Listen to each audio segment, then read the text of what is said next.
I am from Jordan, Amman. I moved here mostly because there was no tolerance for transgender or gay in the Arab Muslim community. My family is Arabic and Muslim. My family, when I was age 13, 14, did not know how to deal with me being different, me being transgender, so they became very abusive physically, and that kind of did some painful things to my like self-esteem and self-confidence, and I couldn't carry myself well.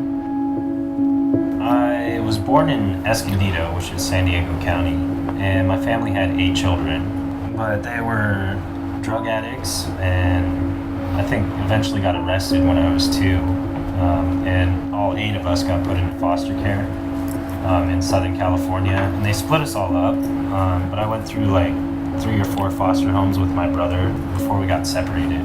I went through like a few more foster homes, and then finally got adopted when I was 11. And so when I turned 16, I got sick of it, and I ran away from home and hitchhiked up to San Francisco, thinking like, oh, I can live by myself.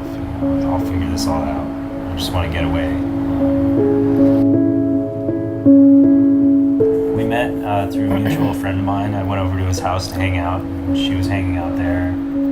She introduced herself, and I said, hi, I'm Jeff, and I gave her a hug, because I don't like the handshake thing. It's, I was trying to be informal, so I gave her a hug, and like, her hair smelled amazing. My friend was upset because we both went there to hang out with him, and we're just like interested in each other. And so we left, and I went back to her house. We just kept hanging out, and eventually, like, it was obvious we liked each other. I was homeless, but I was staying at a lot of people's houses or going from one shelter to another. So I didn't experience being on the street, and he had experienced that. So it was kind of very intriguing to me that he had lived that life, and he was so good at it. And I was like, how did you do that? It wasn't until a while after that I did it with him, and I was so scared. I was frightened the first night. So we just finally got into the habit of carrying our sleeping bags around with us and like putting them in doorways at night and sleeping indoors. We struggle. We'll go like a period of 3 or 4 days where we don't have food. It's bad. When he was going to the Larkin Center, the person that was helping him sometime was also working at Everyday Connect, Monica. She told us that, there's this HandUp thing that's new, and I can open profiles for you guys, and you can start working on moving up from where you are and start getting things that you need.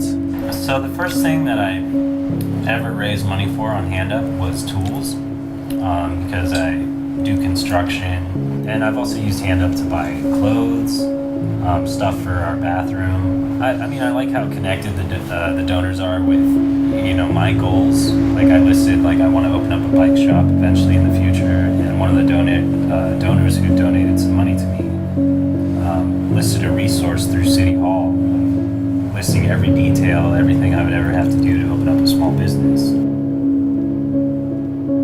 The first day we moved into the new apartment and I saw how beautiful it is, a sense of responsibility came to me for the first time. Maybe normal people have it because they've had apartments. I have to keep this, I want this, and it's beautiful, and I've never had it, and I want it. So I instantly wanted to make sure that we have rent, make sure that we have deposit, make sure that we have the bills paid. We're struggling financially, so I want to get a full-time job. And my goals in the future is to open up a bike shop somewhere here in the city. But for right now, I just want to focus on, making my life a little better.